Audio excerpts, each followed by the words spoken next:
I believe I can touch the sky. All I wanted was a packet of crisps. These are our babies, and I miss them every time we're on holiday. Hello there. We're Tom and Ellen. and we together are Travels TBC. Yes. And this year we are filming the majority of our travels, all of our travels. We've got lots of exciting travels coming up, so we thought, let's put it on YouTube. And so here we are. Because even if you don't end up enjoying it, then at least we have this to watch again in our dotage and be like, oh yeah, I remember when we used to be young. So yeah, this video is kind of an introduction to us, what we've got coming up, and also a little bit about how we fund our travels and kind of how we fit them in to our life. Should we lay out what we've got ahead for the year? Yes, I think we should get up our calendar. Okay. So it's currently January and we have already been on one trip. We went to Jordan on New Year's Day. Link to that video can be found here. Yeah. So yeah, we had an amazing time in Jordan and started the year as we mean to go on. Precisely. So the next trip that we have coming up is in March. Is going to be a family trip to Rome. So Ellen and I, along with my brother, are going to be running the Rome Marathon. So we decided to make a bit of a trip out of it, making the most of Rome as we enjoy it. Yeah, so we're currently marathon training in between our travels, on our travels, and yeah, we're running Rome Marathon. This will be my 4th marathon, and you're... Don't know. So yeah, there's going to be a vlog from Rome and a vlog about our experience in the marathon. Yeah, because that's something that we've not previously shared with any of you is, for instance, like if you go through some of the other videos, like our New Zealand one of the things that doesn't heavily feature is just the amount of training we're still needing to do while abroad at the same time. Yeah. And anyway, so on that point, March has Rome. Then in April, our big trip, and this is a trip that's been booked once before last September, cancelled literally like 4 days before we went for health reasons, and rebooked. We are going to China, Taiwan and Korea. Which is going to be quite a lengthy trip because there's a lot to do there. There are some helpful things that we'll come on to when we're doing it, such as the what's it called, the travel visa for China, and helpful ways to make and squeeze every bit out of that as you can. But that's one of the trips. Then in May we have 2 more. We are doing Athens. And then we are also going with some friends to Amsterdam, but also to Bruges. I mean, I have some PTSD when it comes to Bruges, thanks to my stag. So it'd be nice to kind of right the ship there because no one wants PTSD, especially about something that's so beautiful. And then in the summer, we usually tend to stay at home because obviously the weather's better in the UK, but also it's the most expensive time of year to travel, so we tend not to in the summer. So this summer, as Adam was saying, yeah, we do usually stay homebound. So one of the things that we do is that we usually go to the island and also the Peak District, which is one of our favourite places. And if you think that you would like to see a video of the sort of things that you can do in either of those places, then please let us know in the comment section. And then, yeah, we might consider doing a video. Because the island is the Isle of Wight, by the way. Yes, the Isle of Wight. Because while we consider this to be a travel video abroad for us, obviously there might be interest from some family and friends that we have abroad for the UK itself and some of the areas that we consider to be especially beautiful. So yeah, just leaving that as an option. But without further ado, in August we're going to finally do the Dolomites. Can't wait. I'm so excited. Yes, we are actually booking up Dolly today. Dollies. Dolly is getting booked. Then in September, literally less than a week later, we're off to Santorini. Yes. Which is for a wedding. It is. So it's one of my old colleagues. They wanted us to come along and celebrate their wedding, and it seems like it's going to be done in style. And what a place to do it. I mean, it's going to be the island of love. So it is, and we'll be staying in Ia. So hopefully we're going to have some nice sunsets. Yeah, I mean, nose and mouth are already fully booked.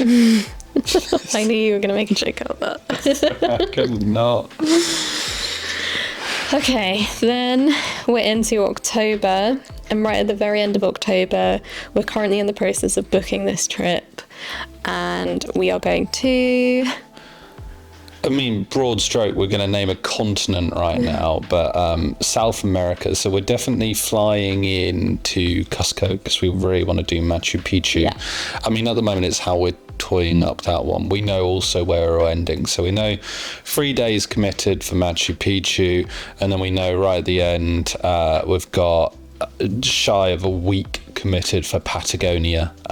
So it's what we're going to do with the in-between that we're still very much filling out, and it's our plans today. Over the past week since we booked the flights out, we were going to the Atacama Desert, we were going to La Paz and Uyuni Salt Flats in Bolivia, and now we're going to the Amazon rainforest in Peru. We're doing a bit more of Peru, Lake Titicaca, but we're also still trying to work it out. It's different, yeah. As well, isn't it? Like, we want to do justice to Bolivia and the Atacama Desert, and because the two can kind of coincide as a trip, we're like, should we just make this another trip and return, and therefore squeeze more out of Peru, Chile and Argentina, rather than focus on going to that middle bit as well?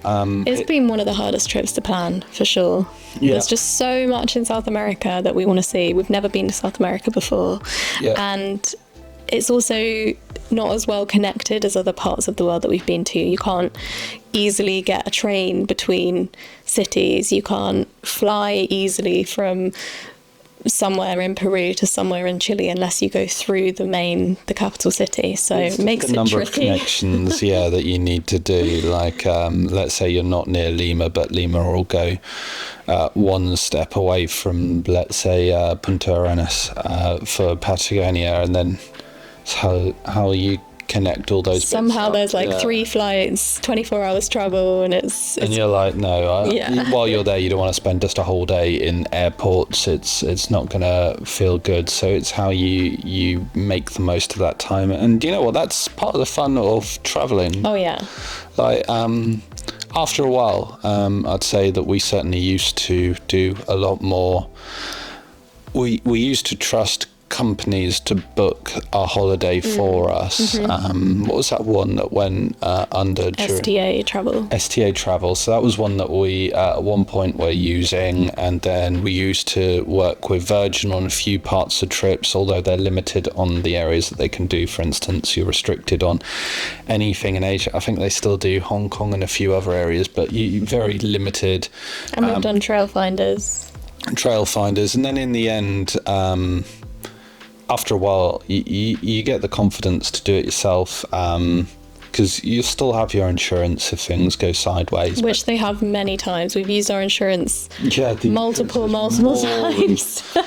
I mean, let's recount what we've actually had to use an A&E visit in Canada. An A&E visit, which was, about £1,500. Yeah, a lost suitcase. That Canada. Was up to £500 cover. Yeah. Then there was cancelled trip to Japan, and a cancelled trip to the Amalfi, cancelled trip to Italy, a cancelled trip to China. Yeah, so I mean, it's more than paid for itself. And each year we always get the annual insurance as well, which for the two of us, even with medical conditions, is £150. It's just a necessary feature when it comes into any sort of planning that we do, because it's always nice to know that if it does go sideways, that we've had tried it and tested insurance that we know works, which de facto rate 5. a trusted name. Make sure that you go platinum all in. Can you tell this guy works in insurance? I do. We're going to come into that. And then we're going to do something at Christmas. At the moment, it's a bit of a hum and a ha between returning to New York or going and doing a dual trip to Stockholm. No. Helsinki and Tallinn in Estonia for the Christmas markets. Because you can get the ferry across as well, which we think would be really charming. But we'll see what the situation is out there closer to the time. New York is always an option. I love New York. We just love New York. hopefully it's stable and not like Minnesota right now. Oh. Oops. Right, so that's 2026. Yes, we will not go into 2027. There are plans. Yeah, right at the beginning of the year. Let's Sri Lanka. Yeah, but I'm still trying to convince you about Antarctica.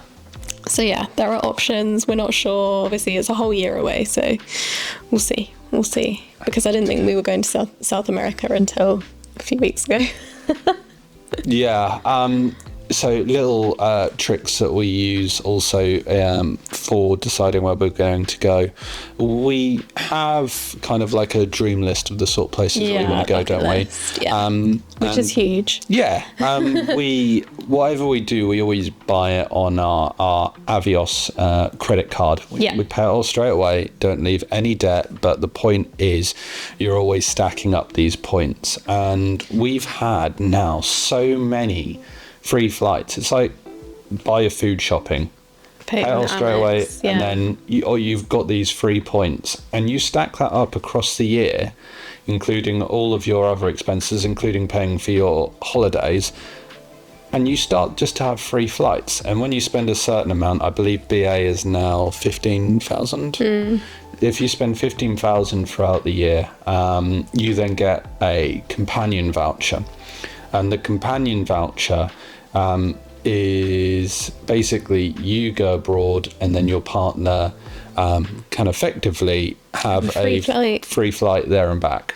Which we've used twice last year on Zurich. That was £2 for both of us. Oh, the Avios points. Just sorry, interruption. This is Cosmo. He's one of our babies, and he's not very happy about the amount that we travel. No, he does pack himself in the suitcase. He does. Or he puts his mouse in the suitcase. He does. His toy mouse, not a real mouse. You can read that. Oh, he's gonna join us from now. So we did Zurich. That cost £2, and we also booked our flight to Athens for free. And now we've just booked our flight back from Santiago in Chile. For both of us, it was £270. £270. I mean, these are flights that are meant to just be north of £1,000. Yeah. It's just... And if you're lucky, because you do have to be quite flexible with dates, you have to look really far in advance because the reward flights with British Airways go fairly quickly. But for example, this is another trip that we cancelled. We were supposed to be going to Australia next month. And when we booked the flight to Sydney, for both of us, it was £200. Because of total price. And also use of Avios. That's our biggest hack. Yeah, I mean, a good way to sometimes decide where you're going to go is the cost of flights, and also if the companion voucher is available, because they only allow a certain number to be used per flight, which is why this trip to South America is happening at the end of the year. Yep. If it could have been used for Sri Lanka, maybe that would have been a contender, but this is the way that it's... Yeah. This is the way it's fallen now. Yeah. So... Oh, and the other good thing about BA is that the points, the companion voucher, they don't have to exclusively be used just on BA flights. They have a partner network, and you can also use it for those flights, and you still get the discount. Yeah. I'm just going to do a brief interlude to see what Cosmo has to say. Oh. Good chat. Let her out. What else do we want to talk about? Right, shall we talk a bit about us and how we've come about this? Yes. Yeah. Who should we start with? Who am I? Yeah, let me interview.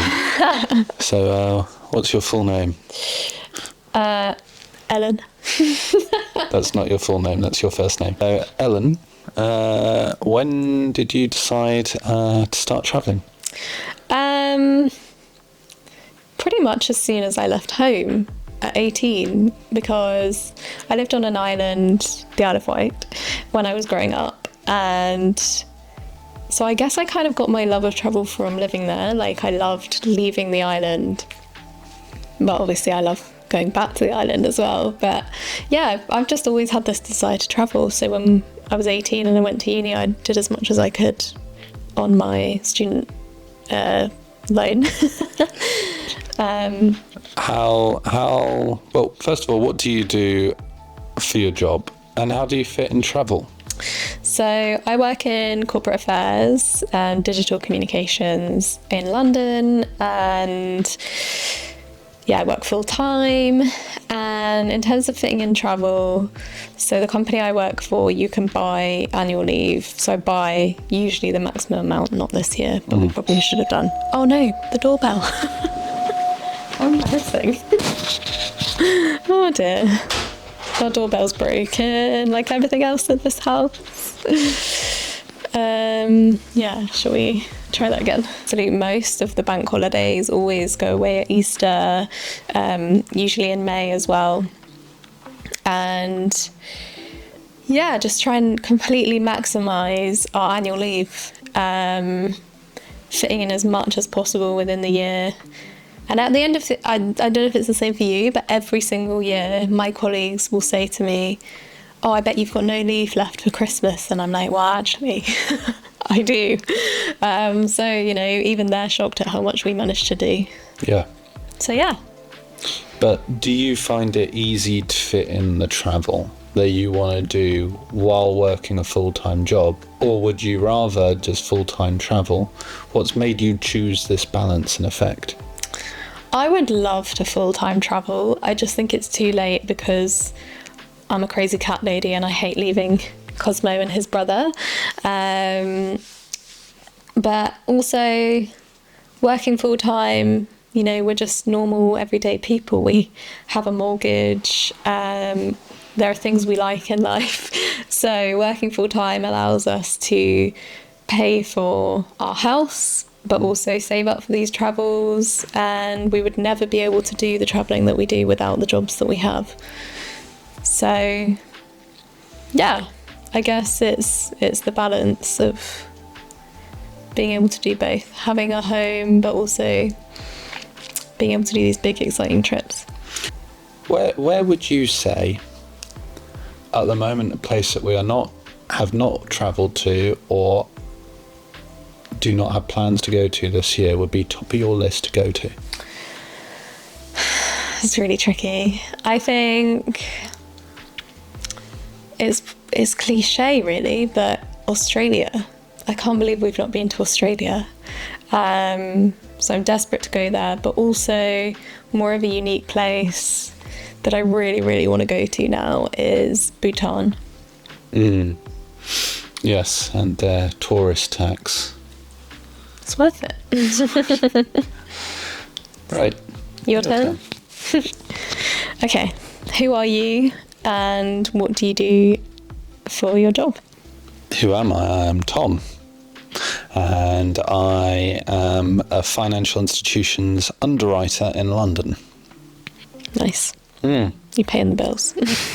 It's a good job, and the money is helpful. I guess on that point, like Ellen's already touched upon, you kind of come up with strategies on what you want to do. For instance, when you stack up all your bills, you're like, this is how much I need for my rent or my mortgage. This is how much I need for my weekend account for when I go out with friends, family, whatever you do in your own spare time, including your hobbies. The one thing that we've always tried to ensure is, one, that we get the house that we need. We'd like a bigger house, but everything's a balance. Like, if we were to have the bigger house, it would incur a bigger mortgage. And if it incurred a bigger mortgage, it would mean that we would have less to contribute towards our travel savings. And these are the small things that we're constantly factoring in, or vice versa. We would love to stay in 5-star hotels when we go abroad.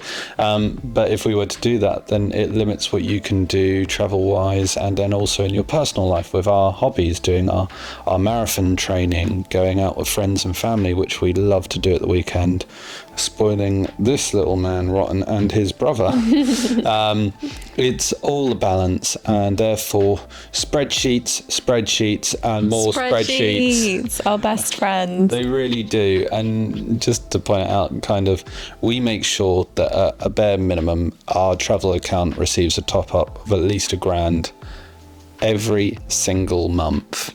Yeah. And that's how we're able to stockpile money into it to allow us to travel. I know that's a lot of money. No one's budget needs to be the same. Yours may end up being lower or higher, and what you're targeting to do may be different. But this is fairly new for us, that we've been able to afford this much. We really started travelling after COVID. We were supposed to be travelling during the year of COVID, but obviously no one could. And back then we were only putting maybe 400, 500 between us a month into the account, so we could afford one bigger trip and maybe one or two smaller trips. But now we're at the point where... started off as £250 each. Yeah.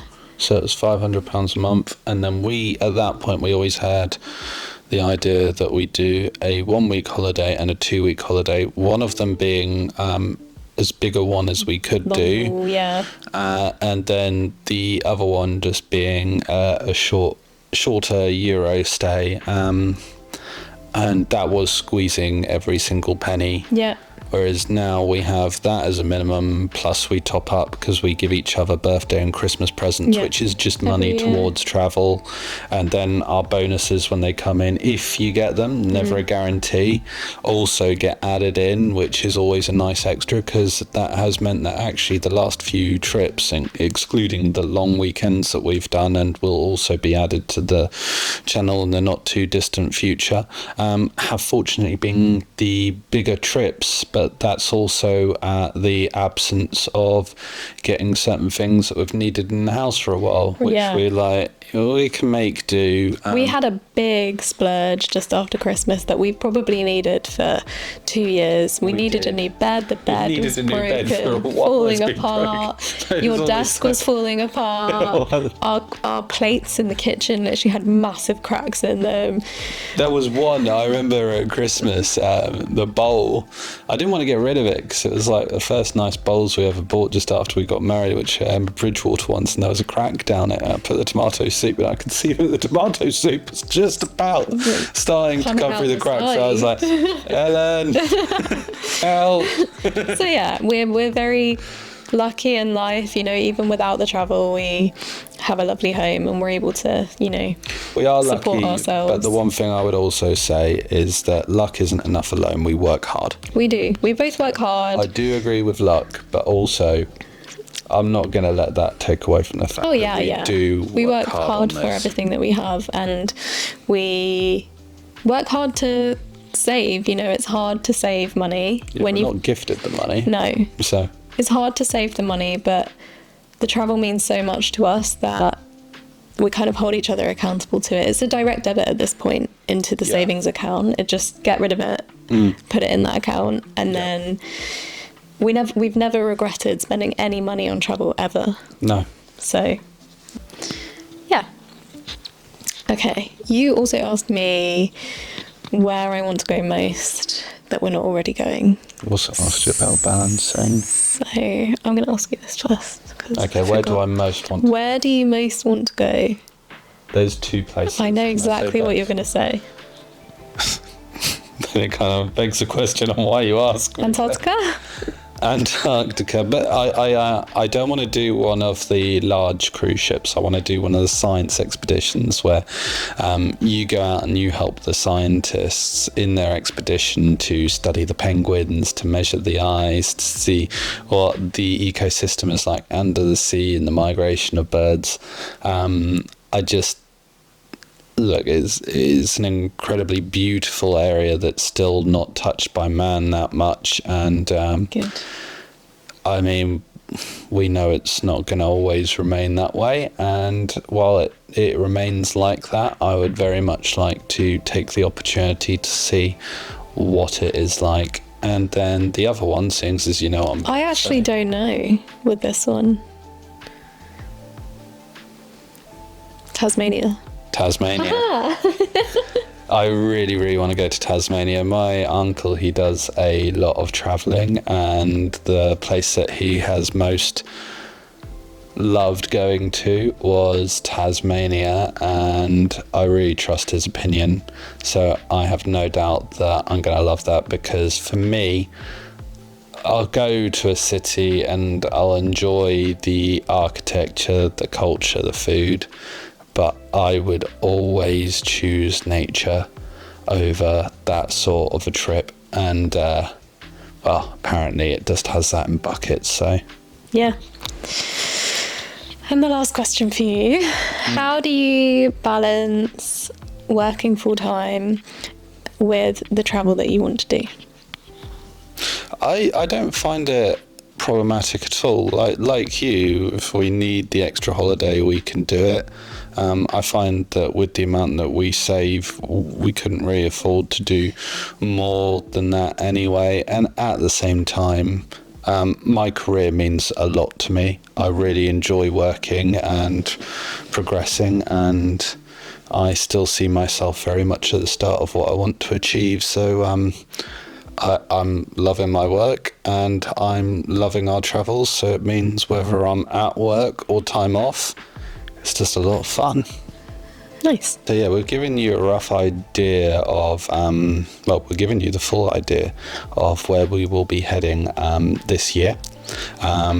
What we kind of want to know as well is, because we're going to be providing videos on all the places that we've been to, along with some of the things that we think is going to be important to know and some of the things that we might want to reflect on for ourselves later on anyway.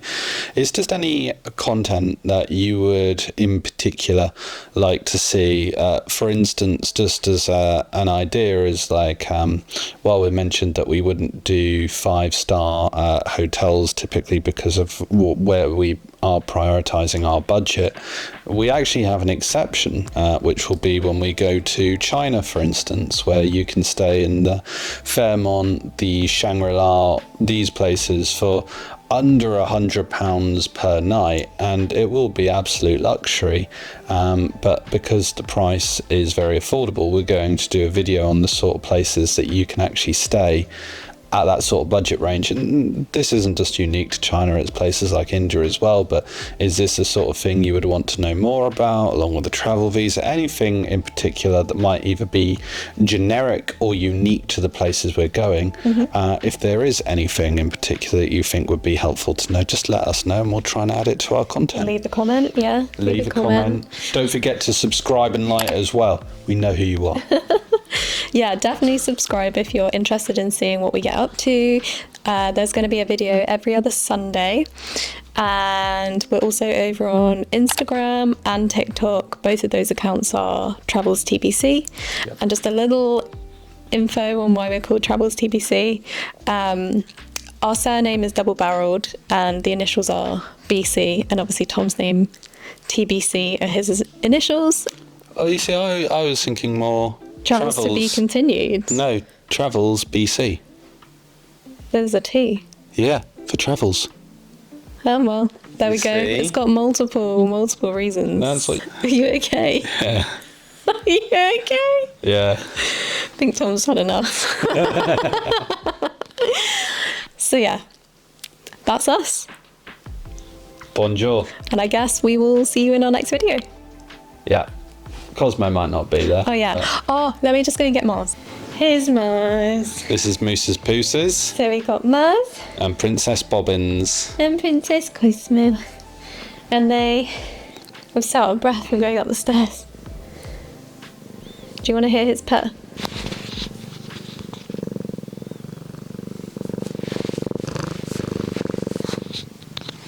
Okay. See you later.